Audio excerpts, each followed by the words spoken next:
Buenas noches, bienvenidos. Esto es Zona Franca, yo soy Daniel Pacheco.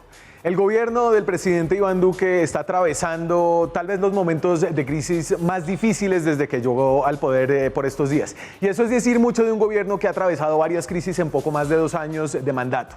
Pero la crisis actual es más difícil porque es una crisis de legitimidad, porque lo que Duque está perdiendo es mucho más difícil de recuperar frente a lo que ha estado en juego en las crisis pasadas. La crisis actual combina problemas de gobernabilidad por protestas en las ciudades, orden público en varios sectores rurales donde siguen los asesinatos de líderes sociales y las masacres, y la legitimidad frente a los ciudadanos, sobre todo la de la fuerza pública, ahora con choques agudos en las altas cortes. Está en juego el uso legítimo de la fuerza por parte del Estado en esta crisis y la legitimidad del Ejecutivo frente a otros poderes como la Corte Suprema de Justicia. Curiosamente, esta crisis llega justo cuando el gobierno ha podido ocupar varias posiciones de poder con aliados suyos en el Estado, como la Procuraduría, la Defensoría del Pueblo, incluso la Fiscalía, y cuando el Congreso parece finalmente empezar a funcionarle mejor al presidente. Más allá de esta solidificación de la posición de poder del presidente Duque en el papel, la disputa que se abrió con la Corte Suprema de Justicia por la sentencia de ayer de esta acerca de los abusos de la policía en las protestas del año pasado, del 2019, que se añade a los cuestionamientos acerca de cómo la policía disparó contra los ciudadanos en las protestas de este mes en Bogotá. Todo eso hace sentir que el gobierno Duque se encuentra en su momento más frágil. Y lo más miedoso es una fragilidad que ellos parecen no entender, una pérdida de legitimidad que no tienen ni idea de cómo empezar a recuperar. Aquí arranca Zona Franca.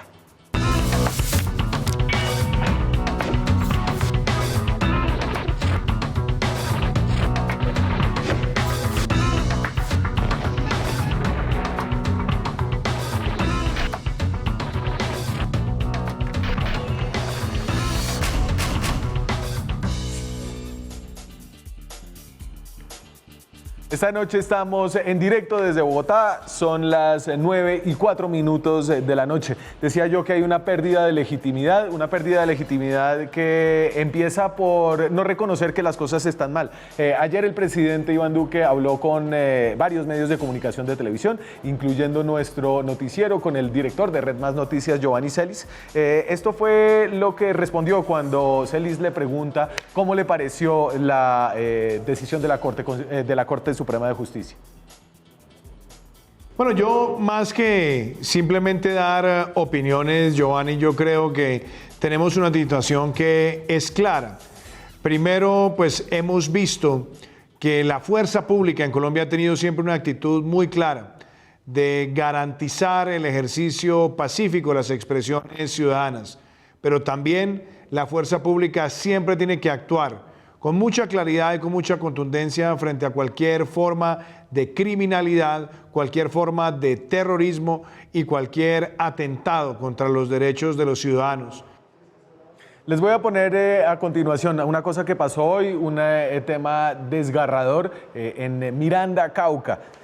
Y esto sucede justo después de que el presidente no asume, parece que no entiende que hay un problema con la fuerza pública. Es un video duro, dura 30 segundos, pero creo que es importante un día como hoy. Mire, no llevamos armas, no llevamos nada. Me mataron a Juliana.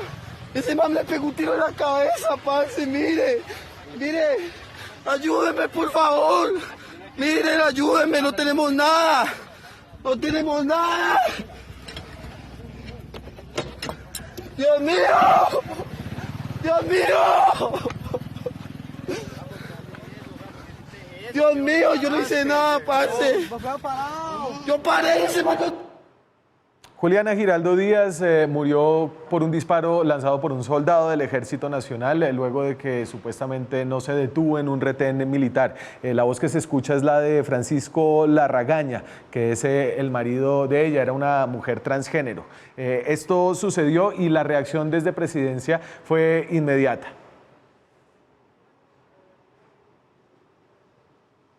Y entonces hay una condena repudiable al hecho ocurrido en Miranda, Cauca. Dice el presidente, he ordenado al Mindefensa y al Ejército de Colombia disponer de lo necesario para la investigación con celeridad.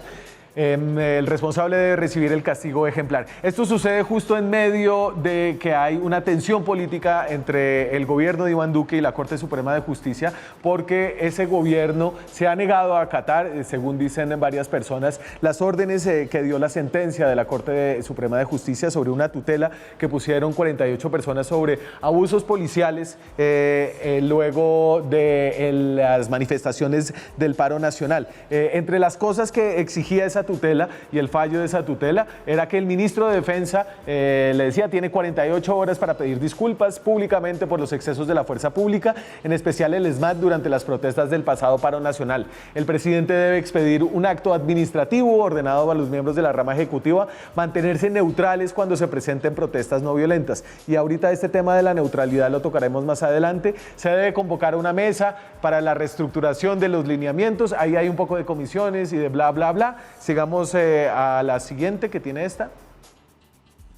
La policía y la fiscalía deben expedir un protocolo para que los civiles puedan hacer verificaciones de casos de capturas y traslados. Ahí obviamente eso es Barbosa con la Policía Nacional. La defensoría del nuevo defensor Camargo, recién nombrado y amigo del presidente Duque, debe ser la que vigila estrictamente el actuar del ESMAD hasta que éste se encuentre en capacidad de hacer uso moderado de la fuerza y debe reportarle a la Corte Suprema de Justicia sobre los avances. Más allá de todas estas órdenes, la que más llamaba la atención era obviamente la solicitud al ministro de Defensa, la orden al ministro de Defensa para que pidiera excusas. En un primer momento, sobre el punto 4, ese era el punto 4 en la sentencia, así se refiere el ministro de Defensa, Carlos Holmes Trujillo. Con respecto al punto 4 de esa decisión, la fuerza pública, en particular el ESMAD, no incurre institucionalmente en excesos y en los casos a partir del 21 de noviembre de 2019, en los que pudo existir exceso por parte de la fuerza pública, estos corresponderían a actuaciones individuales de algunos de sus integrantes por inobservancia de la Constitución, la ley, los reglamentos y protocolos. Eso fue ayer, justo después de la decisión de la Corte. Antes de que se venciera el plazo de 48 horas, creo que se cumplía mañana, el ministro de Defensa salió con esta nueva versión de perdón. Es decir, primero no pidió perdón y ahora dice que ya había pedido perdón, entonces no tiene que pedir perdón de nuevo. El 11 de septiembre de 2020, el ministro de Defensa, en un acto espontáneo, sincero, transparente y respetuoso, ampliamente difundido, señaló que la Policía Nacional pide perdón por cualquier violación a la ley o desconocimiento de los reglamentos en que haya incurrido cualquiera de los miembros de la institución. Entonces, para ver si sí pidió perdón, porque lo que la Corte Suprema de Justicia le estaba diciendo era que le pidiera perdón sobre todo a uno de los 48 accionantes de esta tutela. Nos acompaña Esteban Hoyos, que es profesor de Derecho en la Universidad de AFIT de Medellín. Hizo su doctorado en Derecho Constitucional en Cornell y en AFIT es profesor de Derecho Constitucional, además de activista y demandante. ¿Cómo está, Esteban? Hola Daniel, ¿cómo va todo? Buenas noches y gracias por la invitación y un saludo a todos y a todas. ¿Se disculparon con usted o no? Es decir, hay una discusión grande sobre si acató o no acató. Creo que usted es un buen termómetro porque la disculpa iba sobre todo para usted. Sí, no, pero la disculpa no tiene que ser conmigo. La disculpa es con las víctimas del abuso y de la violencia policial.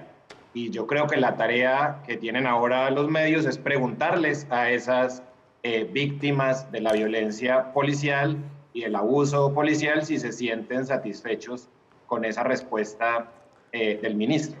¿Y usted qué ha escuchado de ellos?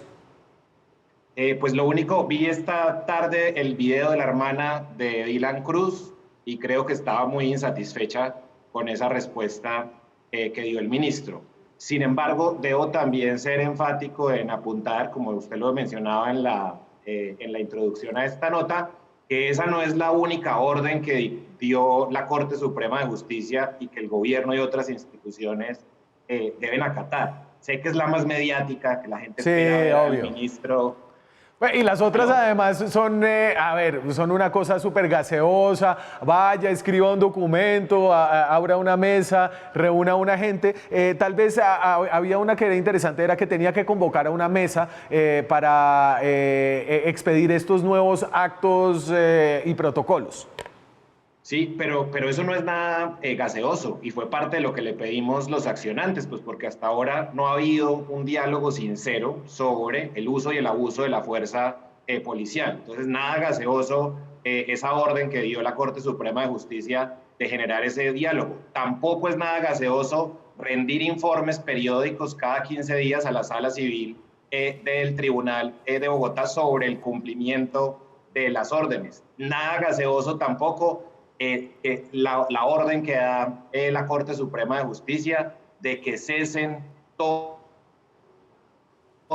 los abusos de la fuerza policial. Ni es nada gaseoso el acto administrativo que el gobierno nacional debe expedir para impedir el uso de la escopeta que se suele utilizar en esas movilizaciones. Pues nada de eso es gaseoso y hay un cumplimiento que debe ser estricto de esas órdenes judiciales y yo invito, conmino al gobierno a que cumpla no solamente con esta orden, sino con todas las demás que le dio la Corte Suprema de Justicia. A mí me gustaría compartir el optimismo constitucionalista que lo embarga a usted acerca de la materialidad del texto jurídico, pero en mi experiencia, y mire por qué se lo digo, porque esta es una decisión judicial que llega sobre unos hechos que ocurrieron hace casi un año, ¿cierto? Estamos hablando de abusos policiales del 21 de noviembre y luego en diciembre. Y hoy, después de haber padecido la peor represión policial de la que se tenga memoria en Bogotá, no sé, desde el paro del 77, el gobierno todavía insiste en que no hay ningún problema y que esto es un asunto de manzanas podridas. Por eso, digamos que no comparto el escepticismo de que esta decisión de la Corte Suprema de Justicia vaya a tener un efecto muy concreto, si no hay ni siquiera una aceptación de parte del gobierno luego de lo que pasó en Bogotá. Sí, yo ahí diría dos cosas frente a eso, Daniel. Lo primero, en efecto, las movilizaciones de noviembre fueron las que suscitaron la presentación de esta acción, pero parte de las cuestiones que son importantes y por lo que se ha calificado esta sentencia como histórica es porque la Corte identifica unos patrones sistemáticos de actuación de la fuerza policial que no se limitan a los hechos que ocurrieron en el mes de noviembre. Eso de un lado. Y lo segundo, es muy importante que el gobierno cumpla con las órdenes judiciales, porque de no hacerlo se le envía como un mensaje a la ciudadanía de que los fallos judiciales se cumplen cuando uno quiere o cuando no. Y eso es gravísimo para las bases del Estado Social de Derecho, para la separación de poderes, para la institucionalidad.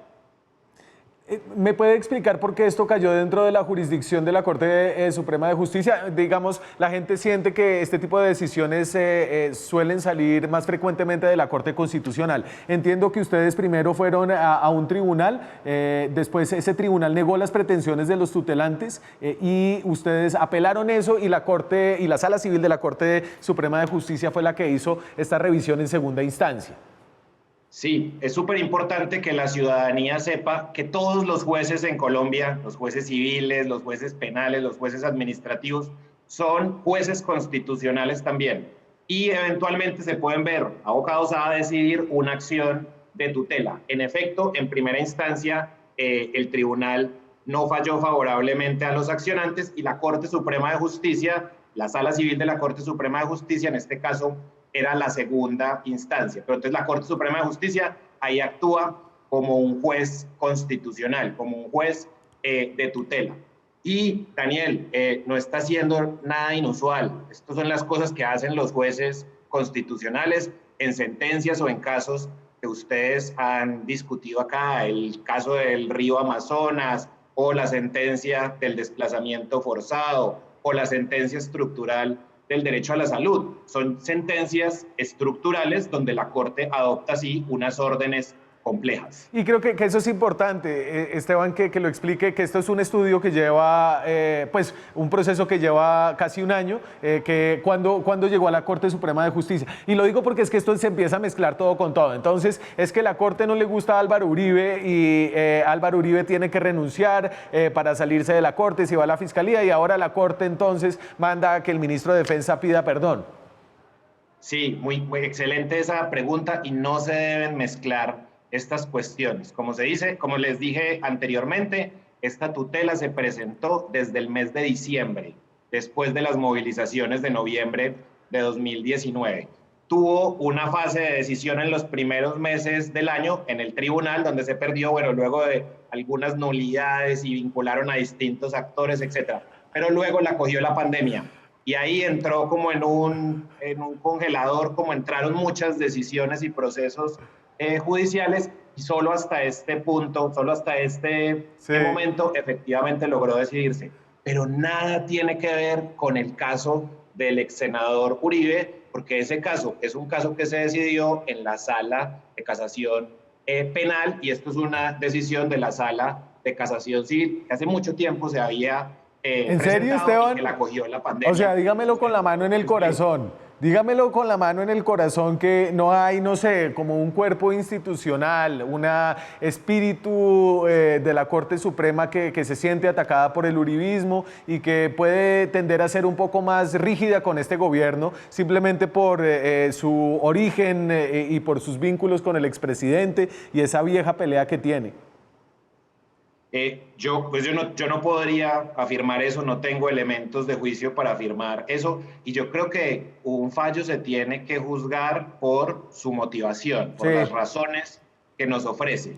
Y por eso yo invito a la ciudadanía a que se lea la sentencia. Sé que es larga, sé que es un ladrillo, pero esto no es una decisión traída de los cabellos, sino que se apoya fuertemente en jurisprudencia, sobre todo de la Corte Constitucional, para adoptar esta decisión. Que a propósito, a la Corte Constitucional, eso es a donde ahora se va a dirigir el presidente para solicitar que la Corte seleccione el fallo. Lo que no implica que no deba empezar a cumplirse lo que tiene un término perentorio como el de las 48 horas, 30 días para algunos de estos protocolos y reuniones. Creo que 30 días, o sea, los ponen a correr.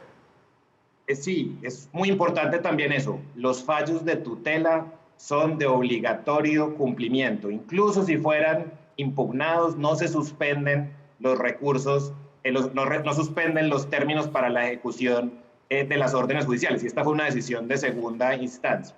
El gobierno le puede solicitar a la Corte que seleccione o no seleccione, le puede solicitar a la Corte que seleccione el fallo, pero la Corte, esta es una facultad discrecional que la Constitución le entregó a la Corte Constitucional. Sí. Puede decidir, de acuerdo con los criterios que ella ha fijado, si la selecciona o no para revisión y confirma el fallo de la Corte Suprema o si lo revoca.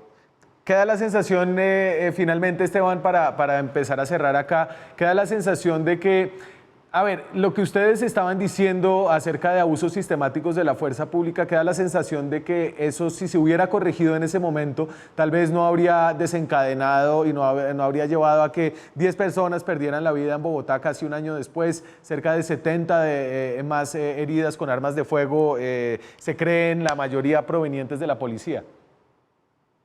Sí, esa es una pregunta difícil, es muy fácil ser como un profeta del pasado, pero lo cierto es que esta decisión es muy importante por lo en serio que se toma la Corte Constitucional el derecho a la protesta que está consagrado en la Constitución, en su artículo 37, por las verificaciones de los hechos que hace la Corte Suprema y por las órdenes estructurales que adopta, que repito, no es nada nuevo en la práctica de los jueces constitucionales en Colombia y más al nivel de la Corte Suprema o de la Corte Constitucional. Esteban Hoyos es constitucionalista, es profesor de Derecho en la Universidad de AFIT. Señor, felicitaciones por su victoria jurídica, ojalá se materialice.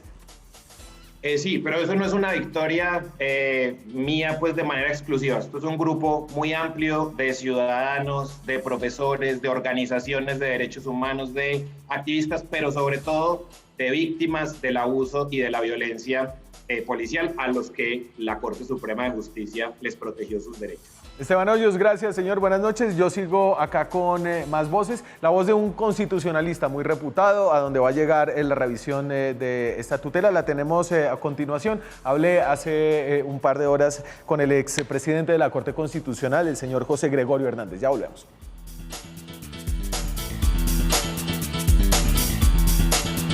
Estamos hablando de lo que está pasando en la disputa que tiene el gobierno con la Corte Suprema de Justicia, luego de una sentencia que le ordenó al ministro de Defensa pedir perdón y al gobierno emprender una serie de exámenes acerca de los excesos sistemáticos, dice la Corte Suprema de Justicia, en la fuerza pública, específicamente en la policía, más específicamente dentro del ESMAD. A propósito de esa decisión, hablé con el expresidente de la Corte Constitucional colombiana, José Gregorio Hernández. José Gregorio Hernández fue magistrado de esa primera corte que surgió de la Constitución del 91, luego de esa Constitución, después fue serpista, pero es de tradición conservadora. Lo primero que le pregunté es si las disculpas que pidió Holmes son o no disculpas, es decir, ¿ya superamos este tema o seguimos hablando de desacato? Pero ya que usted me pregunta mi opinión, le digo, con todo el respeto hacia el señor ministro, pero las órdenes son proposiciones que tienen efecto hacia el futuro. Una orden es una disposición con efecto futuro, no con efecto pasado, no con efecto retroactivo. Entonces, cuando se imparte una orden es para que algo se haga o se deje de hacer, como resulta del artículo 86 de la Constitución en materia de tutela, hacia el futuro, para que tenga un cumplido efecto en relación con los hechos de los que se trata.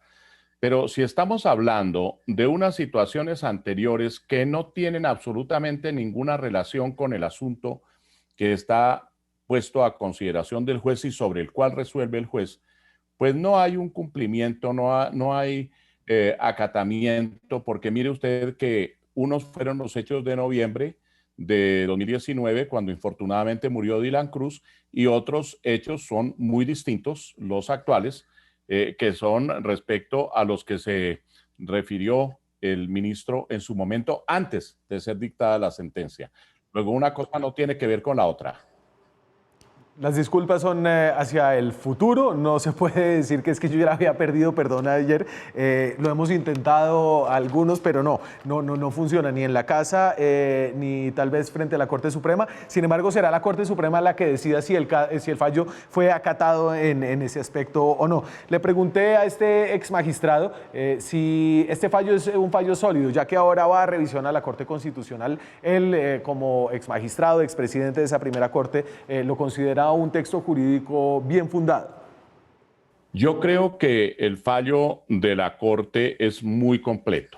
Es un fallo que se funda primordialmente en la trayectoria jurisprudencial de la Corte Constitucional que trazamos desde 1992. Yo estuve 9 años en la Corte Constitucional y a lo largo de ese tiempo y con posterioridad, durante todos estos años, se ha venido reiterando una jurisprudencia en el sentido de que el Estado se organiza con un propósito básico, cual es el de hacer respetar los derechos fundamentales de todos los colombianos. Luego le pregunto al exmagistrado Hernández, esta cosa de hacer pedir perdón, ¿de dónde viene? ¿Por qué lo hace la Corte Suprema de Justicia? Creo que lo habíamos visto más de cortes extranjeras, pero ¿es normal? ¿Se usa? Uno de los elementos básicos de la preservación de los derechos fundamentales, de los derechos que tiene toda persona por ser persona, es el reconocimiento de la verdad, de lo que pasó. Pero no solamente eso, sino la manifestación expresa de quienes pudieron haber vulnerado los derechos en el sentido de solicitar que se le perdone eso, porque si no hay perdón no puede haber reconciliación. Y si no hay un estricto concepto acerca de lo que es pedir perdón con sinceridad, no como se ha hecho ahora, con sinceridad, pues entonces no tenemos ninguna voluntad de que hacia el futuro las cosas no se repitan. Y mire usted que la Corte Interamericana de Derechos Humanos muchas veces le ha pedido a Colombia, o no le ha pedido, ahí estoy en un error en la palabra, no es pedir, es ordenar. La Corte Interamericana de Derechos Humanos le ha ordenado a Colombia varias veces que pida perdón, de manera que no es extraño que un tribunal ordene pedir perdón. Y finalmente, muchos han sentido que esta solicitud de perdón es injusta. ¿Por qué la tiene que hacer el gobierno? Es una persecución del ministro Carlos Holmes Trujillo. Por eso le pregunto al magistrado Hernández, ¿por qué es el Ejecutivo el que pide perdón? La Constitución establece que el presidente de la República representa a todos los colombianos, no representa solamente a quienes votaron por él, representa a todos los colombianos. Y en el juramento se obliga a velar por los derechos de todos los colombianos, no de algunos colombianos, no de cierto sector. Por lo tanto, como representante, el Estado compromete su palabra por conducto de quién? Del presidente de la República y por supuesto de sus ministros que con él conforman el gobierno. Esa es una visión jurídica de un respetado exmagistrado académico. Habrán notado ustedes, no es afecto al uribismo ni al gobierno de Iván Duque, eso sí hay que tenerlo en cuenta. Para dar un debate ya un poco más político, me acompañan dos senadores de la Comisión Primera, expertos en temas constitucionales. El senador Rodrigo Lara, de Cambio Radical. ¿Qué hubo, Rodrigo? ¿Qué más? Daniel, cordial saludo al magistrado Hernández otro y al senador Valencia, también un abrazo cordial. Y a todos los televidentes un saludo muy respetuoso. Y Santiago Valencia, del Centro Democrático. ¿Cómo está, senador? Buenas noches. Daniel, buenas noches. Un saludo especial para ti, para Rodrigo, mi compañero de la comisión, y por supuesto para todos quienes nos ven a esta hora. Lo veo tusado. Sí, cambié de look. Bueno, alguien había dicho que me hace pensar en un trino, creo que fue Wally. No, ahora mañana Duque se disfraza de soldado. Rodrigo, venga, no, pero ya fuera, sin mamar gallo, siento que la cosa no está feo. El país está en un momento muy álgido, los extremos están cada vez más distantes y creo que hay un desbarajuste que es grave y que es tal vez el momento más difícil de este gobierno. Sí, Daniel, es que, a ver, somos el país con la tasa de desempleo más alta de América Latina y según The Economist somos el segundo país del mundo en donde más ha crecido el desempleo en el año 2020. Entonces eso es una especie de gasolina regada en todo el país que se prende con cualquier chispa. Es una hecatombe social, una hecatombe económica de unas dimensiones que de pronto nos resistimos a entender en toda su dimensión. Entonces, pues obviamente cuando usted no tiene ilusión en el mañana, fe en que el sistema social le permita salir adelante y la gente no ve la luz al final del túnel, pues la gente cae en el desespero, en el absurdo, y pues obviamente en la polarización de todas las opiniones, porque la gente no está expresando fe, optimismo ni felicidad, sino todo lo contrario. Pero entonces, espérese porque ahí yo me confundo porque entonces estamos hablando de la pandemia y estoy de acuerdo, aunque usted tiene un poquito el pulso de maraquero hoy, Rodrigo, me va a marear. Sí. Ahorita buscamos una mesa. Usted me está diciendo, aquí hay una situación social muy difícil y yo estoy de acuerdo, pero estamos hablando hoy de legitimidad de la fuerza pública, estamos hablando de Juliana Giraldo Díaz, estamos hablando de la supresión de protestas, de uso sistemático de abuso policial. Y no siento que estemos como en la misma página. No, lo que pasa es que eso exacerba cualquier análisis y eso exacerba la situación y las tensiones sociales.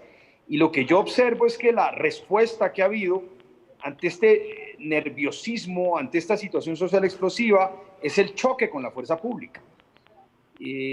Esta forma, digamos, del Estado y del establecimiento de enfrentar una crisis social que tendrá unas repercusiones políticas de grandes dimensiones, pues ha sido enfrentar a la fuerza pública.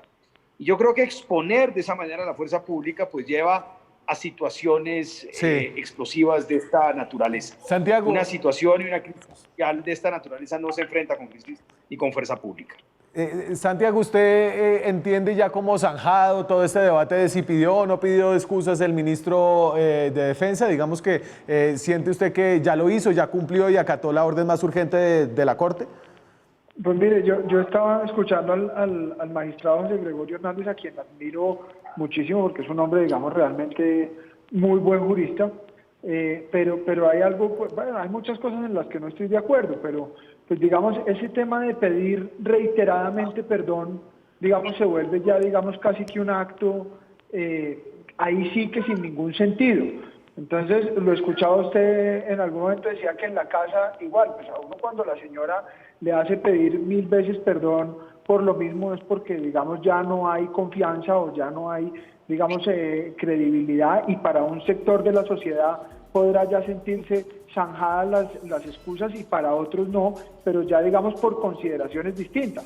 Pero pues a mí lo que sí me parece absurdo es que, digamos, ya ordenados los fallos son para cumplirlos, en eso estoy de acuerdo. Pero venga, porque porque... que se pidan perdón, pues que si ya se hizo se tenga que volver a hacer, pues son actos que ya rayan en lo insensato. Cuando uno en la casa pide perdón sin pedir perdón, es como si no pidiera perdón, es decir, usted tiene que pedir perdón hasta que pide perdón de verdad. Claro, pero es que eso es subjetivo, porque eso es pidió perdón de verdad para quién. Es decir, eso es una opinión de quien está recibiendo el perdón o de quien lo está analizando. Pero eso ya, digamos, eso es absolutamente subjetivo. Entonces, si eso es así, ya estamos, digamos, en un subjetivismo extremo, pues entonces tendrán que pedir perdón hasta que le crean, o si no, tendrá que pedir perdón infinitamente porque no le van a creer. Pero lo que cuenta definitivamente, digamos, es el hecho de que el Estado, y en eso él tiene toda la razón, en nombre de todos los colombianos, pues eventualmente por una orden judicial se pueda pedir perdón por eventualmente los abusos de autoridad o las fallas que se hayan cometido por parte de agentes del Estado. Señores, voy a hacer una muy breve pausa a comerciales y volvemos con esa discusión en un par de minutos, ya volvemos. Son las 9:42 de la noche, estamos en directo desde Bogotá, aquí en Zona Franca, en nuestros nuevos estudios en Plaza Claro, ahí lo pueden ver, háganle una toma amplia al estudio, vean cómo brilla este piso nuevo. Estamos hablando con los senadores Rodrigo Lara y Santiago Valencia. Señores, usted quería decir, Lara, acerca de si acató o no acató y de estos rollos, ¿tiene algo ahí guardado o no? ¿O vamos a otra cosa? No, es que es como... Qué mamera, ¿no? Es que es todo como... A ver, yo lo que veo es mucha torpeza. Es que los veo en campaña, como con ese afán de ganar la consulta interna del Centro Democrático, y al presidente como tan afanado por no quedar mal, o que Uribe no piense mal de él. No sé, me parece tan... Eso lo hubieran podido resolver de una manera mucho más sensata e inteligente, pero como tienen ese afán de campaña, pues... Sí. Se equivocan. ¿Quién diría que Carlos Holmes está en campaña? Está haciendo tan excelente campaña como la pasada, cuando prometió al país que si él llegaba a ser presidente, él haría crecer la economía al 7%. Ojo, una promesa de campaña de ese estilo no se olvida rápido. Venga, una de las partes del fallo que me parece interesante es la que le pide al presidente decirle a todos sus funcionarios que expresen neutralidad frente a las protestas y a las manifestaciones sociales. Y entonces la Corte dice, y cita aquí unos trinos de Nancy Patricia Gutiérrez, que para ese entonces era la ministra del Interior, creo que sí, y esto dice Nancy Patricia en ese momento. Ella los borró, entonces me toca poner aquí lo de la Corte. Agregan que se difundió en redes sociales el eslogan "No paramos, avanzamos", fundada en la idea falsa de que, abre comillas, el paro nacional hace parte de una estrategia para derrocar al presidente Iván Duque. Y el 30 de noviembre sigue la Corte. La entonces ministra del Interior, Nancy Patricia Gutiérrez, según arguyen los impulsores, escribió en su cuenta de Twitter lo siguiente, abre comillas: "No pudieron, convocaron a un paro basados en mentiras, sembraron pánico con falsas denuncias, atacaron a la fuerza pública buscando que reaccionaran para acusarlos de violar los derechos humanos". Si yo le pongo lo que está diciendo Miguel Ceballos acerca de las manifestaciones y las protestas mucho más violentas del pasado 9 de septiembre, le va a parecer calcado. Esto es lo que dice Ceballos. Ahí va. Es muy importante que Colombia vaya entendiendo que, así como el ELN, las disidencias de las FARC, también hay muchas pruebas de ello, orientan y quieren controlar una gran cantidad de grupos que destruyen la infraestructura de los CAI. ¿Por qué destruir los CAI? Porque ellos han funcionado y garantizan la seguridad y la tranquilidad en los barrios. No nos dejemos engañar. Aquí hay un plan sistemático que los colombianos poco a poco pueden descubrir por ustedes mismos. Y ahí Valencia no está pasando exactamente lo mismo, es decir, antes decían que eran vándalos, ahora dicen que son helenos, y hay un desprecio y una falta de neutralidad en el gobierno acerca de la protesta. No, mire, yo creo que hay digamos, aquí hay dos focos, por decirlo de alguna forma. Evidentemente, digamos, hay un grupo de la sociedad importante que tiene, digamos, unas preocupaciones legítimas y que protesta, digamos, por esas preocupaciones o esas posturas. Pero negar que hay grupos que están instrumentalizando esa protesta social para hacer actos de vandalismo o incluso terrorismo, pues también es una necedad, es absurdo. Hoy salió, y ustedes lo vieron, ya el ELN aceptando que habían tenido que ver en el tema de los ataques de los CAIs. Ahora, evidentemente ellos dentro de su estrategia, pues esperan detonadores como el que pasó, como el de estos dos policías que mataron horriblemente y repudiablemente al abogado Javier Ordóñez, y evidentemente pues utilizan ese disparador y la protesta social legítima, por supuesto, para cometer estos actos de vandalismo y de terrorismo. Y hay grupos de izquierda y hay grupos que no son de izquierda, pero que son como el ELN y otros que aprovechan para instrumentalizar. Eso es absolutamente innegable. Pero mire, yo estuve viéndome los salvamentos de voto de dos de los magistrados que estuvieron allí, y ahí hay unas apreciaciones que son bastante interesantes también. Incluso dicen que la Corte no debió haberse metido en este tema, no solamente, digamos, desde el punto de vista jurídico, porque no había, digamos, agotado la línea o las acciones judiciales en los casos anteriores, y que por lo tanto no llegaban de manera subsidiada a la tutela, sino que estaban decidiendo casi que de manera política. Incluso hablan de atribuciones de tipo legislativo que toman en esta sentencia a la Corte, pues también habla que no pueden, digamos, entrar a hacer un análisis tan ligero. Pero bueno, pero a punta de salvamentos no están apuntando, digamos, a casos concretos, sino a la generalidad. Entonces es muy difícil, digamos, sobre acciones de tutela que van a la generalidad, que no actúan sobre casos concretos, en defensa de derechos fundamentales, para emitir, pues, digamos, conceptos de estos sobre el gobierno nacional. Pero además, pues si la ministra en ese caso es la ministra del Interior, pues no olvidemos que es la ministra de la Política. Pero, a ver, en ese sentido, Lara, y yo sé que usted no ha sido, es decir, usted ha sido crítico a veces de los jueces y de la medida en que los jueces, sobre todo los constitucionales, se meten en los ámbitos a veces del legislativo y a veces del ejecutivo. ¿Pero a usted le parece que eso sucede en esta instancia? No, yo creo que aquí los jueces tienen razón. Es que pues se trata de una tutela en donde muy bien elaborada, muy bien estructurada, en donde se trata pues de garantizar básicamente el derecho de millones y millones de colombianos desempleados a protestar y a marchar por un sistema que convirtió a este país en el segundo país del mundo donde más ha crecido el desempleo. Y lo que están diciendo es, mire, esta es gente que tiene hambre, que no tiene trabajo, que se quedó sin empleo y sin futuro, por favor no les disparen, por favor no los traten como si fueran terroristas del ELN. Eso es lo que dice el fallo. Me parece que eso nos debe unir a todos. Y yo no creo que esto sea una intromisión en nada. Es decirle, miren, señores del gobierno, ustedes están gobernando un país que tiene la tasa de desempleo más alta de América Latina. Por favor, no le disparen a su pueblo. No es más. Entonces, a ver, yo le voy a decir lo mismo que dice Santiago, pero poniendo las cosas en su orden, digamos, en su orden de jerarquía.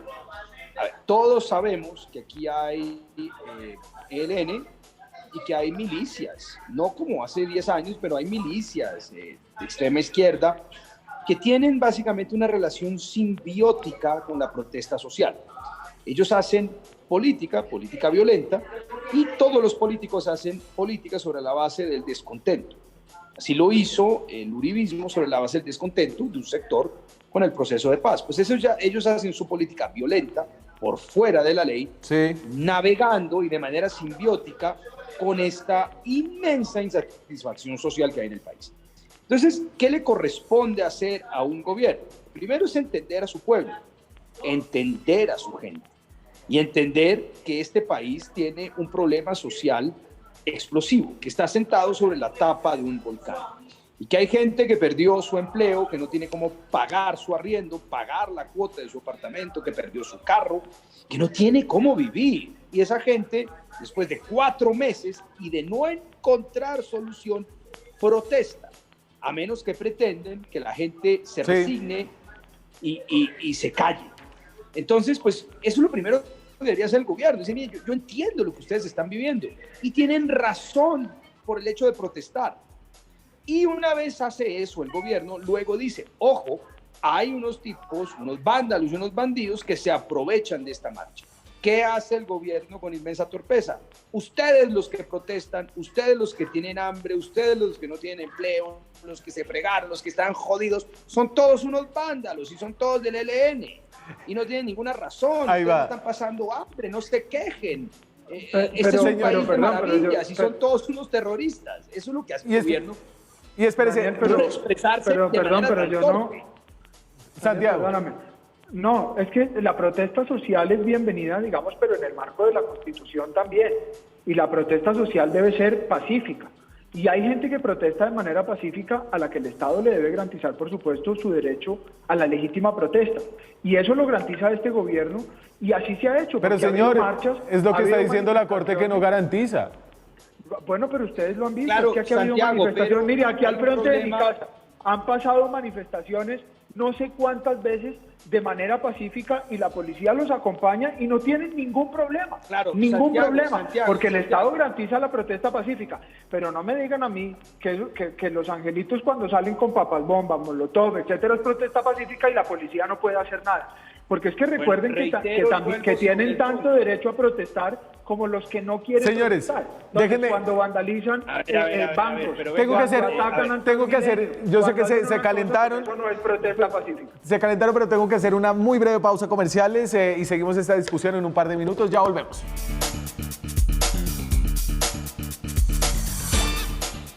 Seguimos en Zona Franca mientras el país se debate, mientras la legitimidad de la fuerza pública se desmorona y mientras el gobierno trata de pedir perdón sin hacerlo. Esto es lo que están diciendo los políticos en Colombia. Aquí tengo algunas reacciones de otros políticos, además de los que tengo aquí invitados. Álvaro Uribe, las masacres causadas por el narcoterrorismo nutrido por la paz de Santos para combatirlas requieren de que el presidente Duque pueda avanzar en la aspersión. Ay, Uribe.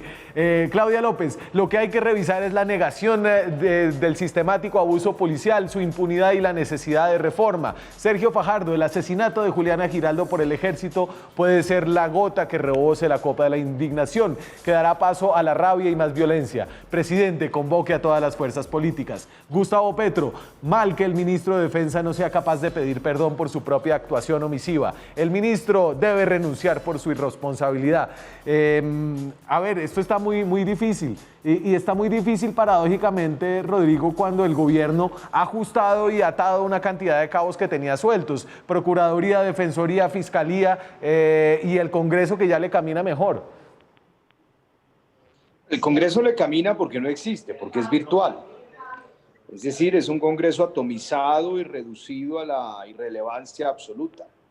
Entonces, pues es un cuerpo inerme que es Es fácil de poner a funcionar y de convertirlo en una correa de transmisión. No hay control político.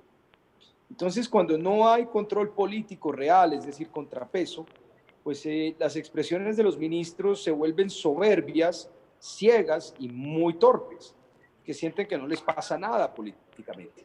Y eso es básicamente lo que ha caracterizado a la cartera de defensa. Desde la muerte horrible de Javier Ordóñez, el ministro ha básicamente jugado en una especie de precampaña del Centro Democrático y pues él siente el deber de conjurar un pasado y de mostrarse fuerte y guerrerista, lo cual pues ha sido un pésimo consejero, porque después de algo tan atroz y alegre como la muerte de Javier Ordóñez, el ministro inmediatamente en un acto de humanidad debió salir y decir, mire, lo que pasó es horrible, porque además en la muerte y en la vida trágica de Javier se reflejan millones de colombianos. Debió salir y decir, pido perdón, porque pues yo soy el superior jerárquico de un cuerpo armado que cometió esta atrocidad.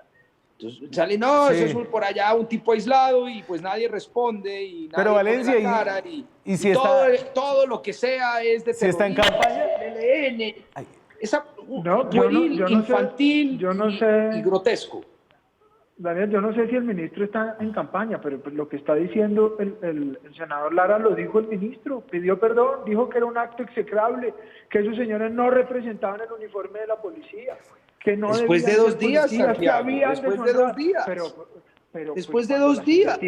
Cuando las investigaciones permitieron decir lo que podía ¿qué más decir, querías después de ver ese video? ¿Qué más querías después de ver ese video? Mire lo de los videos. Ahí salió, por ejemplo, la representante Caterine Miranda hasta decir que le habían tirado una moto encima cuando estaban con el representante Intian Prigi protegiendo a un pobre muchacho perseguido por la fuerza pública.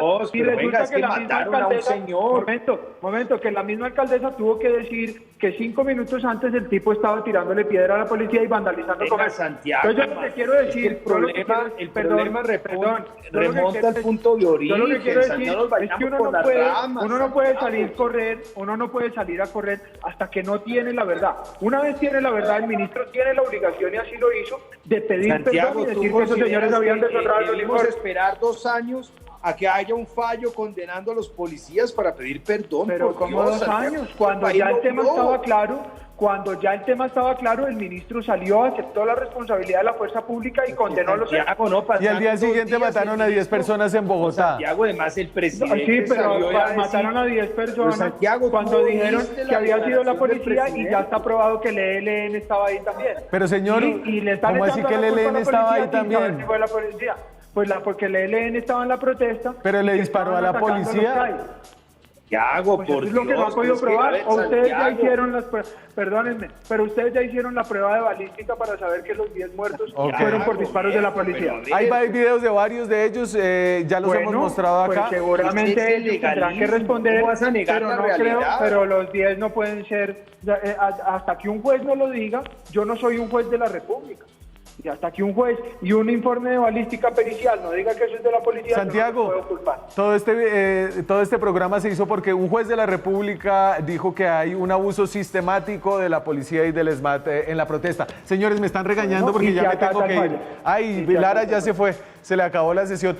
Santiago, ahí están los dos. Me quería despedir, agradecerles por su tiempo esta noche. Senador Rodrigo Lara, de Cambio Radical, Santiago Valencia, Centro Democrático. Señores, muchas gracias. Grupo Parlamentario Liberal Socialdemócrata. Chao. Chao. Yo me voy también. Chao. Nos vemos mañana.